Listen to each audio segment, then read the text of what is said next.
welcome to Pluribus Fireside Chat. Not as good as yours, but hey, there's no major housekeeping or anything like that. So let's get right into the news. First, I'm going to go over a story that's relatively minor in, the lefty sphere that I happen to be a part of. But, in the broader political sphere, it's probably noteworthy. Embattled Florida Republican congressman loses primary challenge. A freshman Florida congressman embroiled in ethics issues lost a Republican primary challenge on Tuesday, CNN projects, making him the 8th incumbent to lose a House primary this year. Representative Ross Spano lost the GOP nomination to Scott Franklin, the Lakeland City Commissioner, who attacked Spano over an investigation into allegations of potential campaign finance violations in the race for the Central Florida's 15th Congressional District. Last November, Spano said that he planned to cooperate fully with the Justice Department after the House Ethics Committee announced that at the request of the department, it would defer a review into allegations that Spano may have received improper loans in excess of federal campaign contribution limits. Now here's the thing. This is telling for a decent number of reasons. The biggest reason why it's telling is, as the article says, he's the 8th incumbent to lose. Now, I know we focus a lot on the Democratic incumbents losing in the primary challengers, but we need to remember they're not the only ones who receive primary challengers. On the Republican side, they also face primary challengers, and some of them lost. Currently, there are 3 Democrats that lost their challenges this year, and the remaining 5 are Republicans. Now, for the Republican side, the reason why we don't focus on them is because, for the most part, the challengers are not that much different ideologically from the person they're replacing, with very few exceptions, like Randy Freesta was radically different from Steve King, the white supremacist, and Lauren Boebert was increasingly different. But for the most part, the candidates are not that different. That's why the Democratic side is more interesting, because these guys are radically different. They bring a new face to the party. Though, to be fair, we should also acknowledge that on the Republican side, it also technically shows a new face for the party, because the GOP is going to be facing a very tough challenge post-November. Whether or not Trump wins, they're going to face an identity crisis for 2024 and 2022. They're going to need to show, are they the party of Trump, or are they not the party of Trump? And how exactly will they do it? Will they do it by going further to the right than Trump? Will they go to their neoconservative, party heads? Will they go a more libertarian route? Will they go to the Tea Party route? I don't know. We'll have to wait and see. Many people are going different directions for many ways in this field. For the Democratic Party, it's clear as day the direction they're going. They're going the direction of the Bernies and the AOCs. That's clear. We can clearly see that's the direction they're going. As much as people want to try and diminish these guys, it's clear this is the direction the party is going. They're going leftward. Now, where's the GOP gonna go? I don't know. Some people are full on speculating that the GOP might go the way of the Whigs. I doubt that. But, I guess we'll have to wait and see. Speaking of the Democrats, we're going to talk about Joe Biden for 2 different stories. But, this is, they're not going to be good stories. He's obviously, of course, the antithesis to the idea that the Democratic Party is going leftward. But, it's worth mentioning. Democratic election sweep would be bad for stocks.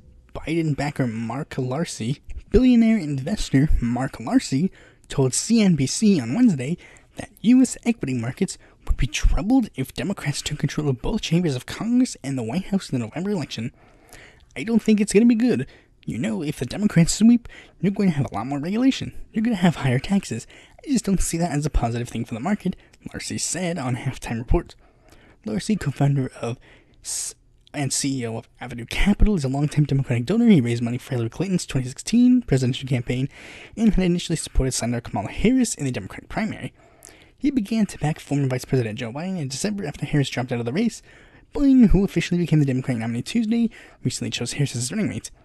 Larcy's comments Wednesday came on day 3 of the DNC. The Republican Party is set to hold its convention next week, where Donald Trump will accept the GOP nomination. Larcy said he did not believe Wall Street is worried about the election just yet. Tuesday, and the S&P 500 eclipsed its record high from February 19th, solidifying the start of a new bull market despite the coronavirus pandemic, but eventually investors will pay closer attention to the race, Larcy says. Investors, I don't know why you're mad about. I mean, you were told by Biden himself nothing will fundamentally change. You're all good. Like, I mean, of course, I guess technically, on a degree, yes, investors would be slightly worried because, I mean, to be fair, remember, I said Democratic Party shifting leftward.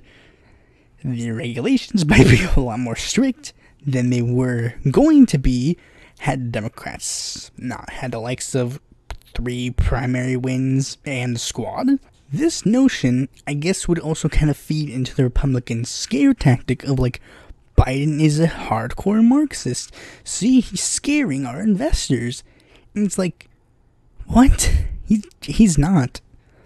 Look, he's not this big, dramatic, left-wing guy. He's not. Let's just cut the crap and be clear. Like I said before, as a Democrat, there might be slightly more regulations, slightly more, taxes. But inevitably, he's not this huge Marxist that's going to do these big things. There's just going to be slight regulations and slight things, and it's not enough. Now, this thing kind of actually makes people who might be more, like, lefty Biden-esque try to be like, see, this is proof that, you see, Biden is actually scaring the investors. Like how the investors were really scared when Bernie was going to possibly be the nominee. Well, the next story kind of puts that in the trash. Team Biden now signals austerity despite campaign pledges. The Democratic convention has sucked up all the political oxygen in America, so much so that most people miss Team Biden signaling that it may back off of the entire agenda it's campaigning on. This monumental declaration went almost completely unnoticed for an entire day, which is genuinely disturbing commentary on how the biggest of the big political news routinely gets ignored. To review the situation, earlier this month, Bloomberg News reported that Biden campaign rolled out a $3.5 trillion economic program over the past month, one that promises to invest in clean energy and caregiving, buy more made-in-America goods, and start narrowing the country's racial wealth gaps. This, said the news service, was proving that Biden no longer adhered to an ideology of austerity and deficit hawkery, which would be good news. But then on the eve of Biden's convention speech, the Democratic nominee's top aide suggested to Washington reporters that, in fact, that's not true. Here's the key expert. Former Delaware Senator Ted Kaufman, a Biden confidant who succeeded him in the Senate, predicted during a Wall Street Journal Newsmaker Live interview Tuesday that a large increase in federal spending would be difficult to achieve in 2021. When we get in, the pantry is going to be bare, said Mr. Kaufman, who is leading Biden's transition team. When you see what Trump's done, the deficit, forget about COVID-19, all the deficits that he built with the incredible tax cuts, so we're going to be limited. So yes, the Biden campaign is literally signaling right now that even the bare minimum that they're campaigning on to try and the things that the Biden voting progressives are saying, no, you see, you need to be in favor of Biden because he's going to do this, this, and this. They're saying even that he might not do. He's just not going to do.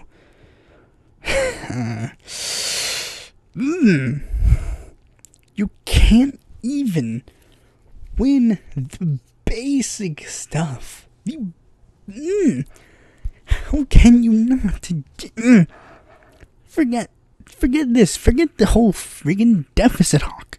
That's not the Democrat Party's job. That's not their job. They're not supposed to be the deficit hawks in Congress. The Republicans are supposed to be the deficit hawks.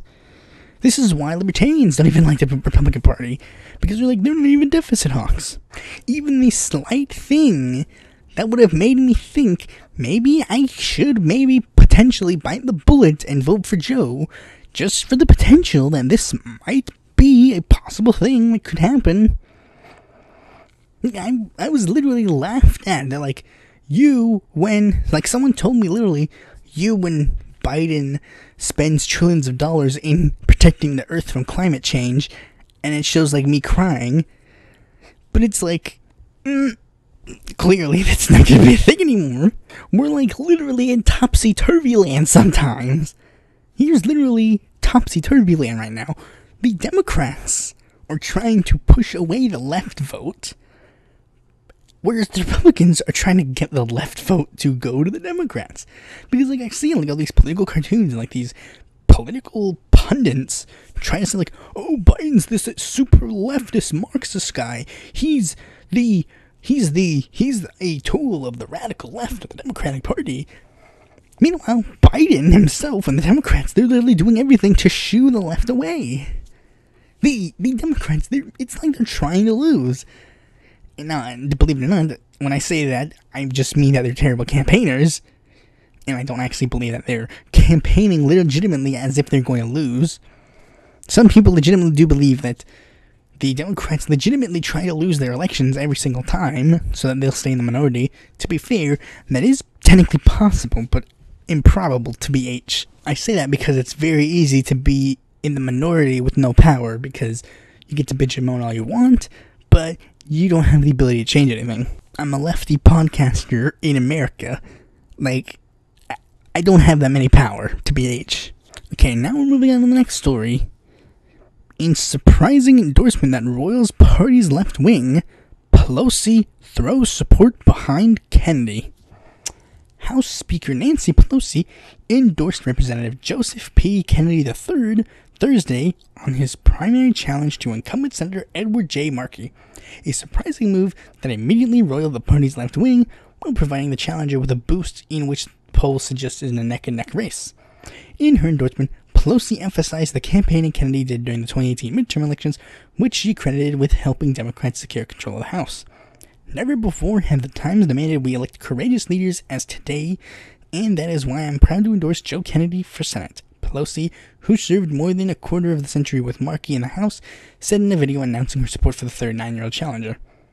Pelosi noted in a Kennedy news release that she joined numerous House Democrats in backing Kennedy, including a number of freshman members he campaigned for in 2018, with 60 House Democrats have endorsed Kennedy according to his campaign. Joe Kennedy represents this party's future. He will help lead Democrats forward on the defining battlefields of our time, Pelosi said. I mean, you can go to my website. You know why I just side there.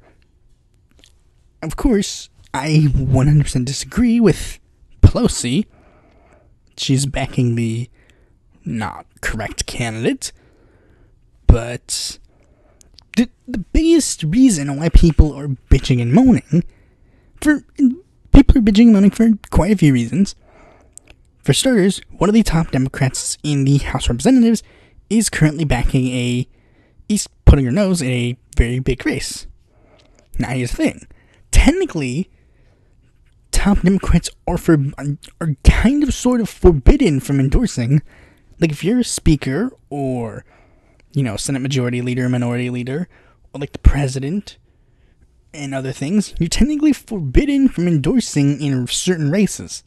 And when I say technically forbidden because it's typically frowned upon. It's not technically, actually forbidden, but you're sort of frowned upon to do it, especially in competitive races. Because the idea is supposed to be that you're supposed to work with whoever gets the general. That's one reason why this is kind of seen as bad. But another reason why this is considered bad is because Pelosi made a big stink, earlier this year, during some House primary races, where she was endorsing conservative incumbents, openly conservative incumbents, like Dan Lipinski and Henry Queller. And the reason she endorsed them was simply because she said, we can't do any of these primary challenges. Like, primary challenges are a bad thing. We have to stick with who we have. And that's kind of been the typical idea of the Democratic establishment. Primary challenges are bad. In fact, the DCCC, not that long ago, and by not that long ago I mean like last year, openly blacklisted any company that would like film campaign ads or work with primary challenges, because it was seen as a big thing. Like, don't support primary challengers. Primary challenges are bad. So why the heck are you endorsing Joe Kennedy over Ed Markey? Because Ed Markey, he's the incumbent. Primary challenges are bad. You said so yourself, Pelosi. No. This is bad. Primary challenges is a no. We can't support primary challengers. And yet, here you are, endorsing a primary challenger. And here's the thing, even Pelosi technically had this viewpoint not long ago. There was a progressive incumbent named Pete Stark, who's being primaried to the right by, Eric Swalwell. And she endorsed Stark because of the idea of, like, stay the course, don't change the ship. When you're in a Navy combat, you can't change your ship. That's the thing. Like, that was her idea. That was the idea of the Democratic establishment. Even many, like, incumbent Democrats, like Joe Manchin, he was literally saying, like, no, we can't support primary challengers, because he's like, if it's okay to primary Markey, it's okay to primary me, and I don't want that. Because that's always been the Democratic establishment viewpoint. If I endorse this primary challenger to another incumbent, then what's to say, somebody can't primary me? Now, that was the thing. That's her view. That was the viewpoint of the Democratic establishment. It's never been my viewpoint. I believe every candidate should have the ability to be primaried. But, I mean, of course, I may not support that primary, because I believe it's all based on ideology. Now, here's the thing. If that's her viewpoint, she should have came out and said it, and not put this whole BS about, like, oh, we need to support incumbents. And this whole idea of, like, the DCCC and the DSCC are just nonsense. In fact, it's even funny. The DSCC apparently hasn't even helped Markey once during the campaign, which is ironic. Because, they also are of that notion of, like, we need to protect incumbents. Now, all of a sudden, this one's in danger, and all of a sudden, they don't want to do it. But you can kind of see what they're doing. You see, Pelosi and the rest, they're trying to somewhat, revive Kennedy's campaign, because the left revived Markey's campaign. Markey was considered a done deal. He was done. Finito. They were saying that he should retire so that he could face a humbling defeat. Now, he's technically leading. A close lead, but a lead. You can win this. We need to support Markey. Snarky for Markey. Okay, next story. This one's coming out of the U.S. In leaked document, ex-PeMex chief accuses 3 presidents, dozens of officials of bribery. In a document submitted to the Federal Attorney General's office last week, former PeMex CEO Emilio Lozoya accuses 3 ex-presidents, as well as former government ministers and federal lawmakers of corruption, much of which was allegedly linked to the payment of bribes to the Brazilian construction conglomerate Odebrecht.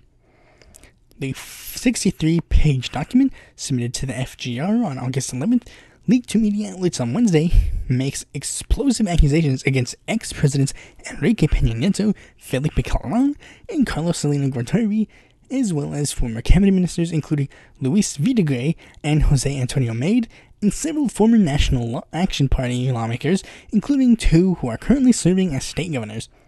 Lozoya, who was at the helm of the state oil company between late 2012 and early 2016, the first half of the previous government's 6-year term, accuses Peña Nieto and Videgaray, the former president's longest-serving finance minister, of leading a bribery scheme whose aim was to ensure that the previous government's legislative agenda passed through Congress. Very interesting development coming from Mexico, It's a very interesting development coming from Mexico, huh? I mean, we all knew about Peña Nieto being corrupt, and I guess technically we knew the other two were corrupt as well in certain other aspects, but apparently this aspect is also pretty corrupting. I mean, does this look like AMLO's doing a bad job, TPH? I mean, he just got the former corrupt head of a government agency to point the fingers at some corruption in previous administrations, which he said he was going to do. I mean, this was one of his big campaign events, like this big campaign thing. Sounds like he's doing a bang-up job to me. I'm just saying. Maybe we should do hashtag hands off Mexico, I'm just saying. Because apparently this is a dark hint, and they're apparently saying he's going to use this as a sort of bargaining tool to fix the oil industry. Okay, so I have another story, but that one should technically be saved till after I do the smaller candidate of the day, because it ties into that topic rather well. The candidate of the day is Raymond Alonzo Height Jr. No, Highgood Jr. He ran for president in 2016 as a Green Party candidate, and is currently running as an independent in the 2020 elections. Okay, here are his brief synopsis of his issues. Education established tiered funding minimums that shrink the funding gaps between low and upper income neighborhoods, increase base salaries for teachers and staff, environment, initiate green energy conversion, landfill alternatives, rejoin Paris Agreement, financial regulations, close corporate tax loopholes, tougher antitrust laws, tougher bank regulations, law enforcement, creating a federal police overwatch agency with authority to hire, fire, and indict, mandatory body and dash cameras with live feed directly uploaded to Overwatch servers, ban arrest quotas, immigration, complete overhaul of the path of citizenship process, support the DREAM Act, ban family separation, increase base pay for low ranks of military, overhaul VA hospitals, legal system reform, stop government funding of private prisons, ban incarceration quotas, public health, two-tier universal healthcare system, updating and expanding a list of banned chemicals in foods, creating of the supplementation safety industry, etc., etc. He's a basic lefty, but he's just going to be one of many independents that I don't even know if he's going to be on the ballot anywhere, so just left in the dust, TBH. Okay, so anyways, the main topic of this video came after I stumbled upon something interesting. You may well know about Movement for a People's Party. They're a group that, for the past couple of years, have been trying to build a progressive third party in the vein of the Bernie Sanders ideology, and trying to translate that into a viable independent party, and even tried to get Bernie himself to run under that party in the 2020 elections.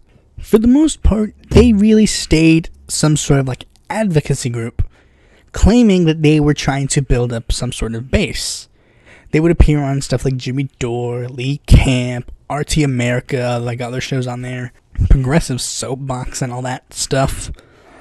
They would do pretty much all they could to make themselves known and try to build coalitions. They've gotten a ton of people who are rather famous, like Tim Canova and Jimmy Dore, as I mentioned before, to try and build up some sort of independent base. Like I said, they were trying to build their own base, separate from the major parties, and trying to build themselves up. They're kind of sort of just as Democrats, except they're trying to go the third party route, actively going the third party route, as opposed to other Bernie advocacy groups born out of his campaign. They literally have the same stories as other advocacy groups like JD and Brand New Congress and Our Revolution. They all were born out of the Bernie Sanders campaign, and they're all actively trying to form big, broad, progressive movements for following elections. Now, of course, here's the thing. Movement for People's Party kind of became like a little bit of a joke because they kind of sort of did nothing. They started like sprouting up in like 2017 and then like did nothing for like 4 years or so, like 3 or 4 years. Like again, like their notion was like they're trying to build up a base. But here's the thing. On the 30th of August, they're actually going to hold a convention called the People's Convention that will be tailor-made to discuss strategy for the 2022 and 2024 elections. It appears Movement for People's Party is actually going to try and get shit done.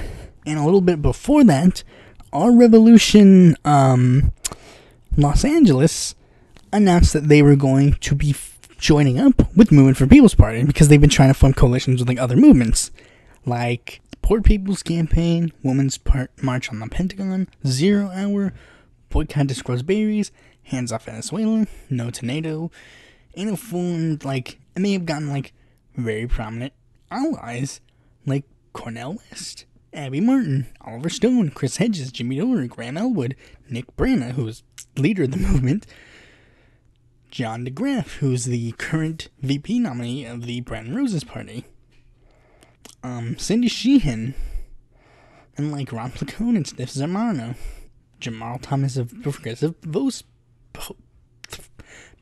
Soapbox. And they're going to, like, another convention, they're going to have some very prominent names. Like I said before, they're going to have Cornel West.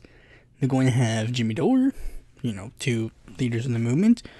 But they're also going to have Ryan Knight, who's been making himself known as, like, the Warren Stan turned Bernie Stan turned progressive firebrand. But they're also going to have some more people who are going to be speakers there, including Marianne Williamson, Mike Gravel, which makes sense. Both of these two have had independent streaks in the past. Mike Gravel has previously endorsed many independents and has ran as an independent, as a libertarian in 2018. And Marianne Williamson has run as an independent previously. But the biggest speaker that has gotten on everybody's mind is Nina Turner, head of Our Revolution, and pretty much the person considered to be unless AOC steps up to the plate, the standard bearer for the Bernie movement. Now, this is big, which has led to many people, like myself, to think for a second and realize, and just think about the notion of forming an independent third party. Like, we've thought of, this is a movement. Like, we've all thought about this. Don't lie, every single person on the left has thought about this at one point or another. Even Kyle Kalinske has stated at one point openly that he thought about making Justice Democrats possibly a third party. But at one point, they decided, maybe it was in their best interest to try and reform the Democratic Party rather than trying to go completely in the third party route. And of course, that's now thinking, what the heck is going to go on with the third party movement? Possibly in the future. So I guess I'm just going to go over some of the things that have been have pretty much been with third parties in the US, and kind of trying to compare it to third party movements in other countries as well. The first thing we should really tackle is the biggest notion of third parties. For the most part, and now here's the thing, I know I'm technically stretching the meaning of these words, but for the most part, third party candidates lose. now here's the thing. I know like I said, I know I'm stretching out the term for the most part, but let's just be as nice as we can and acknowledge that 99% of the time, or at least 98% of the time, if you are not registered with one of the 2 major parties in the United States, you are pretty much destined to lose in a presidential election, even like on down the ballot races. So what's the point in trying to form a third party if you know very clearly that the major parties are going to screw you? Here's the thing. As we can very clearly see with just how certain candidates are treated, the main party establishments don't necessarily take kindly to people who break with their party's status quo and will do the same thing they do to minor party candidates, except people who are actually in their parties. Just look at any presidential primary that is done to a sitting president that they don't want to have some sort of primary challenge on. They'll dismiss them, they'll get rid of them at any chance they get. Like Bill Weld, Mark Sanford, and Joe Walsh. They never stood a chance, they were never treated fairly, and they were dismissed because they were running as anti-Trump Republicans in a day and age where Trump is pretty much the king of the Republican Party. And during 2012, same thing. There was no big primary challenge to Obama, and all the people who did challenge him were shunned and thrown away very, very hard. And we can see it in the modern days with, of course, 2016 DNC WikiLeaks emails showing that they played favorites in the 2016 race and in many down-the-ballot races with, of course, the DSCC, the DCCC, and, other groups actively playing a role in party primaries when they shouldn't really even be actively participating in. Pretty much whoever plays their big political game, they win. The 20-term incumbents that do the party establishment's bidding every day, they get crystal clear happy fun times. Anybody who doesn't do that, who's a dissenter in the party, will just be flat out gotten rid of. And that's the same thing with minor parties. Two major parties agreed long ago that it was going to be us two, no one else. So you're kind of facing the same uphill battle, facing the political establishment. The only difference is now you're facing two instead of one. Especially with our current voting system. First past the post. For the most part, no ranked choice voting. So, inevitably, People's Party, they're kind of left in the dust in certain aspects. Especially considering, some people might blame them to be spoilers. Which I just recorded my Spoiler Myth video on, and it'll be released, months later. Because I've been doing a good job at, recording videos, way early in advance. But inevitably, like I said, you're facing the same battles, but just in slightly different ways. You might blame an independent candidate for being a spoiler, but you might blame a, dissenter as, a party purist. Though it does have an advantage because there might be overlap between the two. Like I said, I'm a progressive person, and I will vote for the most progressive person in the race. So, might be Democrat, might be People's Party candidate, might be Green, once in a while might be Republican. You get these kind of people a lot. A decent amount of these people do exist. Not just people who vote blue no matter who, or People's Party no matter who. Although, of course, you're going to have some people who are like that. I guess I'm going to use this analogy to kind of try to explain, the similarities between these two groups. Like this. The Democratic Party, let's compare it to a sinking ship. There's, 3 people in the ship. Me, Kyle Kalinske, and someone Joe Biden. Joe Biden, he keeps drilling holes into the ship, causing it to sink. And, no matter how much me and Kyle keep saying, dude, stop drilling holes in the ship, he keeps drilling holes into the ship, causing it to sink faster. I look out and see there's, we're decently far away from shore. Far enough that it's potentially, I could potentially, drown on my way there. But there is a slight chance that maybe, if I swim hard enough, I'll be able to get to land. However, Kyle thinks it's not worth the risk. He's going to do his best to try and plug up the holes as fast as he can. But as he keeps plugging up holes, Biden keeps drilling in more holes, so he has more holes to plug up, which just makes the ship sink faster. So I decide, screw it, I'm not going to be on the sinking ship anymore. I'm going to at least try to swim to land. But Kyle, of course, he thinks like it's better to try and fix the sinking ship. We both do our best. Like, we both know that there is potential that we could fail in our endeavors, but we both agree that it's worth a shot. Now, there's another thing about this, about Movement for People's Party that's interesting. These kinds of third-party movements in these kinds of dilemmas do sometimes work in political systems that are not the US's. I'm going to use our two neighbors as examples. Canada and Mexico. Mexico's being a whole lot more comparable to ours due to, like, our system being nearly identical and, just certain endeavors.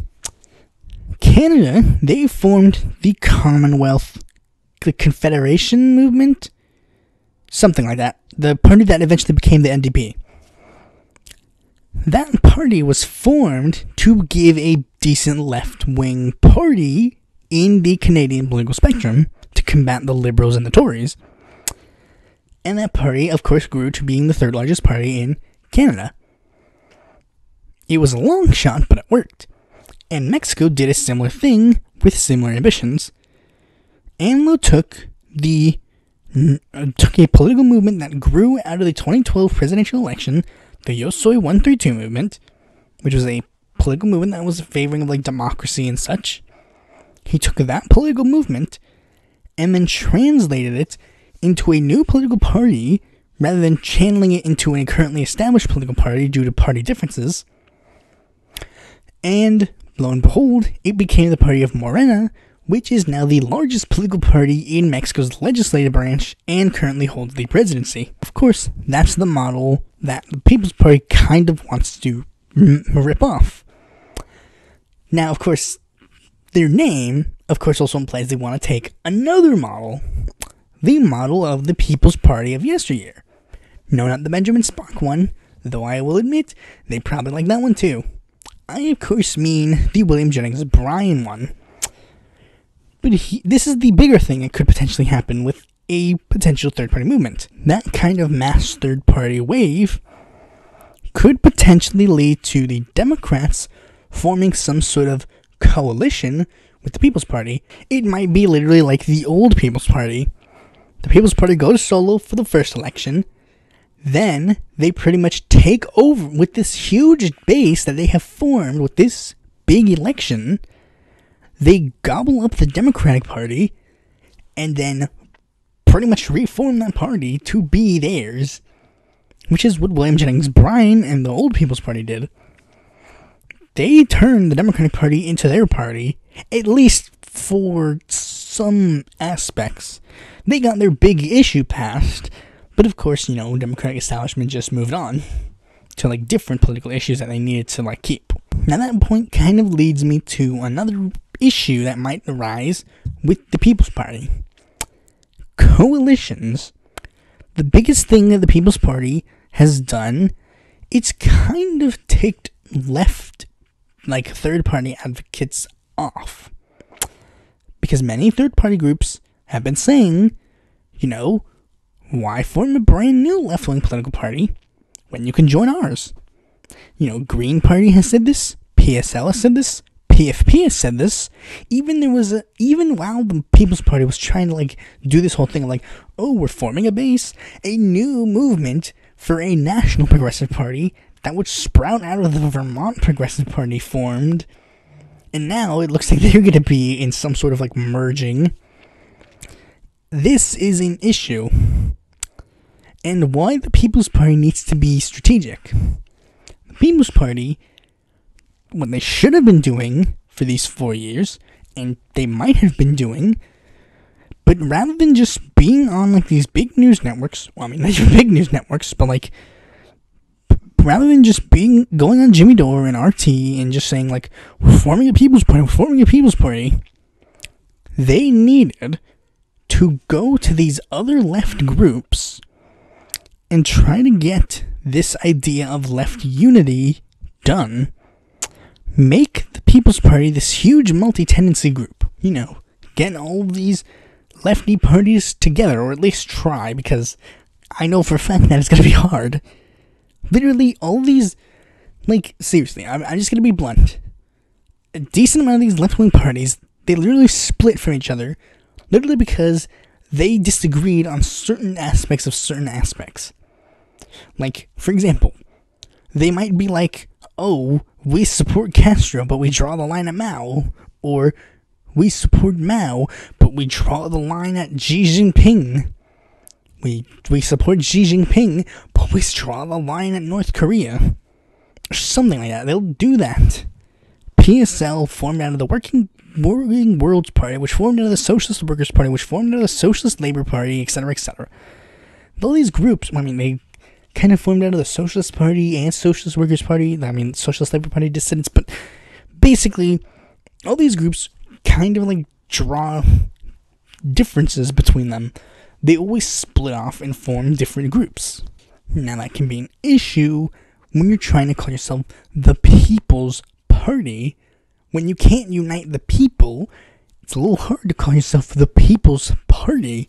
The People's Party of yesteryear was able to unite, like, union workers and farmers to an extent. Black and white to an extent sometimes. Sometimes they also got a little bit racist sometimes. But the People's Party needs to be a multi-tendency coalition, even if it's just for one cycle. Like, the Second Progressive Party, they were a coalition with, like, the Socialist Party, the Nonpartisan League, the Labor Party of South Carolina. They were a group of, like, a ton of lefty parties in the U.S., very rarely turning down any. That's what the People's Party needs to do. They need to be blunt and say, like, look, we'll be the People's Party and we'll support our own slate of candidates, but we also need to form coalitions with, like, Justice Democrats. We need to form a coalition with, like, Brand New Congress. We need to form a coalition with Our Revolution. We need to form a coalition with the Green Party. We need to form a coalition with PSL, Peace and Freedom. Like, all these groups, they need to form this coalition. This party, it will be dead in the water if they can't unite these coalitions. Now, I mean, to be fair, yes, AMLO, when he did this whole thing in Mexico, he didn't form a coalition with, like, a bunch of these lefty parties, but he tried. I mean, to an extent, he tried. When the PRD voted to, you know, do these PeMex things that inevitably led to this Lozoya controversy, he knew that they were dead in the water. And I mean, I guess to a degree, they also need to do that. They need to be able to look at, like, I don't know, I guess technically that is kind of what they're doing. Green Party, they're seeing the Green Party is going really nowhere with its many years under its belt, and they're just saying that it's dead in the water. But that's the thing. That is, like, 1% of a voting base that you could potentially have. Now you might say, well, I mean, that's technically not much, but remember, they're trying to be called the People's Party, so they want to be representative of the people. So they want all these groups to come together, and you have all these different 1%ers become the 50%. They know that they have the power because a good majority of the people they support what the MPP supports. They support Medicare for All. They support a Green New Deal. They support the 75 tax bracket thing. They support that. But many people on the left, even now, they still, to a degree, don't necessarily trust Movement for People's Party. Some people look at them supporting Jimmy Dore and even trying to get Tulsi Gabbard to speak at the convention and see that as, like, them, like, trying to suck up to, like, people who aren't necessarily lefty. Whereas, you also need to remember, they're trying to be called the People's Party, not the Progressive Party. So, of course, they're going to have lefty leanings and, like, be populist, left-wing populist, hopefully. They got to keep some degree of, like, vagueness and, like, show that they're not just, like, for leftists, but they're for everybody. And that's kind of, like, where movements like PSL, to a degree, kind of die. Because PSL is literally, like, you're our version of communism or you're not in the party. PSL groups literally approach you and they're like, hey, what's your tendency? And that shows, like, they want to shut off people from being in the coalition. I'm down for coalitions, but the coalition's got to be on our terms. And to a degree, they also do kind of squander opportunities. They could have been using these elections, like these trying times, to show they're growing. Like, in 2018, Tim Canova ran as an independent. Why not have him run as the first People's Party candidate? In 2020, Joe Collins was like this, like, Green Party guy that's now a Republican. Joshua Collins, have him run as the first People's Party candidate. Have show that your party is going places. That's kind of the biggest issue. They haven't shown that they are going places. And hopefully, this next, like, the People's Convention in 2022 and 2024 will be able to build this big, broad leftist coalition. But there's another thing. There's another aspect. And this is one thing that is technically both, it might be a good thing and it might be a bad thing. What's the thing that every single past political party that has tried to be like this big movement, what's the biggest thing that happens? They try to put themselves, like, they have this big person at the forefront. William Jennings Bryan with the People's Party, Teddy Roosevelt with Progressive Party number 1, Robert M. LaFleur with Progressive Party number 2, Henry Wallace with Progressive Party number 3, Strom Thurmond with the Dixiecrats, George Wallace with the American Independent Party, Ben Spock with the second People's Party, Ross Perot with the Reform Party. What do all these groups have in common? They all, to a degree, centered around one person. The party was, to a degree, pretty much their party. It was their way or the highway. And that is kind of a good thing and a bad thing. If you have a good enough figure to lead your party, it can, of course, lead to very big things. Like I said before, AMLO in Mexico with Morena, he led the party into a broad future that is looking bright for him, unless America decides to do the whole regime change wars. Ross Perot, he did well in the Reform Party, and like I said, all these parties, they did do well when they started out with this great charismatic figures. Okay, well, technically to a degree, Benjamin was just there in 1972 and he didn't really do much. And in fact, his party didn't even do that well in the next election. So, I mean, PFP did do well long after that. But, anyways, these parties, they, of course, had these big, broad, charismatic figures that did well. But the following election, they weren't able to keep that momentum going because their leaders, for the most part, didn't follow suit. William Jennings Bryan is the exception, but in 1916, what happened? Teddy Roosevelt drops the Progressive Party altogether, runs back to the Republicans, Progressive Party dies, Ross Perot stays out of the Reform Party primary, endorses George W. Bush, Reform Party tears itself in half and dies. Henry Wallace, he dropped the third Progressive Party altogether, left Vincent Hallinan in the dust, and that party just dissipated. Now here's the thing for the People's Party that is trying to form itself now. They don't have a figure like that. They wanted Bernie Sanders, but of course they didn't get him. They don't have that kind of figure. And that may be both a good and a bad thing. Good in the degree that it won't make people think that their party is just one person and nothing more. But it may be bad in another degree, because there is one party that kind of did that, but did actually kind of do well in some degree. The Socialist Party. Their party, in its beginning years, was pretty much Debs, Debs, Debs, only Debs, focus on Debs, Debs alone, it's only Debs. But pretty soon after, it became not Debs. Debs didn't want to run anymore. And the party, they still did fine, even when Debs wasn't on top of the ticket. Now, to be fair, to a degree, they did shift to have a new figure in Norman Thomas, and it became Thomas, only Thomas, just Thomas.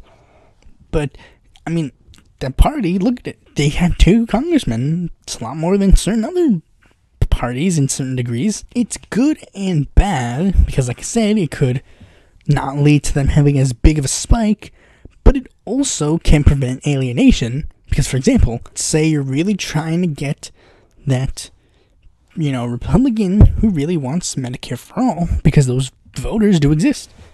There are Republicans who really do want Medicare for all. Let's say you're trying to get one of them, but they just really have this ingrained vision in their head that Bernie Sanders is a socialist communist and we should never support him unless we become the next Venezuela.